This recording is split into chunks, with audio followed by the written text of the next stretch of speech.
Welcome into this week's edition of Crossing the Goal Line here on tristatefootball.com. My name is Brandon Sale along with Greg Shoemaker. This week, we're going to talk about the teams. Don't let their records fool you. Starting off with two small schools in Kentucky. Greg, tell us who we got. Brandon, when we looked at the beginning of the season, Newcath and Beechwood, we thought those two teams were going to be fighting for state titles. They've had a little bumpy road to begin with.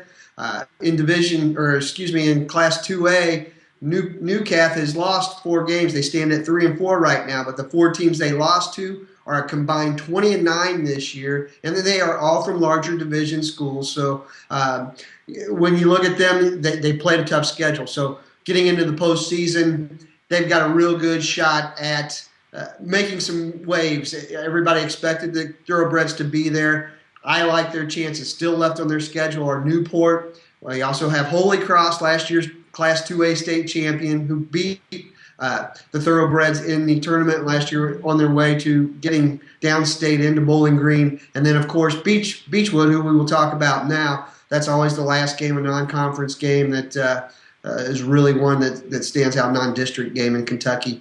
Beechwood, now they're another team at 4-3. They've won 3 straight. Their Class 1A Tigers are looking to make some noise. Like I said, the last game on the schedule is against Newcath. They still have Dayton and Ludlow, who they should get through pretty easily, but they've had some trouble getting into the Final Four or getting into the state championship game the last couple of years. When they play their team downstate, they can't think of their team over. They can't get past them downstate. But again, it's a team that they have a chance to make a run. So those two schools are small schools in Kentucky that have some potentials to go deep despite their 4-3 and 3-4 records. Brandon, what do you see on small schools on the Ohio side? Yeah, there's 2 schools that I want to look at. First, the Norwood Indians. They're 6-1, but when you look at their schedule, you're going to be fooled by the record, as we call this segment. 6 teams that they have beat only have 13 wins combined. The Indians' only loss this season is by 3 points to a mediocre 4-3 Marymount team. They moved from the FAVC to the SBAAC to be more competitive, but the competition doesn't seem to be there for them. Although the Norwood Indians are 6-1, they host undefeated Western Brown in Week 10 at home, so that could be a big game and really a statement for them to make a playoff push, even though their record is 6-1. Their competition and schedule isn't that great. Another team is the Eaton Eagles, who are 5-2, and they have a good winning percentage, just like the Indians of Norwood, but they also have a weak schedule. They have 5 teams that they've beat, and that combined record is 8-29 with those schools. So once again, same situation as Norwood, but they host the top team in their conference at SWBL in Franklin, and this could be another statement game for a small school in Ohio.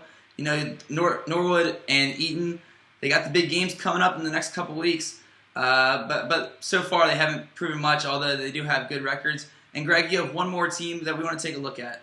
Yeah, in the GWAC North to be exact, the Butler Aviators up in Vandalia had a pretty interesting schedule. They're 4-3 right now, Brandon. Last year they ended up 6-4. Their schedule is sort of conducive to them ending up that way again. The 3 teams that they have lost to this year are Loveland, Tecumseh, and Wayne, who are all 5-2 right now. 2 of those are Division I school. Butler being a Division II Region 8 school. They're also, the Aviators are coming off back-to-back shutouts the last 2 weeks. I like where they're going. The season finale against Trotwood Madison may be the thing that gets them over the hump into the playoffs. Their one signature win this year is against Miamisburg, who is 5-2. They're a Division I school. They're playing in the GWAC South. So look for Butler. If they can beat Trotwood Madison, I think they're in the playoffs in the Region 8. And as we enter Week 8 and every week throughout the season, all the time, high school football is right here all year long on tristatefootball.com. Thanks again to Greg Shoemaker and myself, Brandon Saho. We'll see you next week here on Crossing the Goal Line.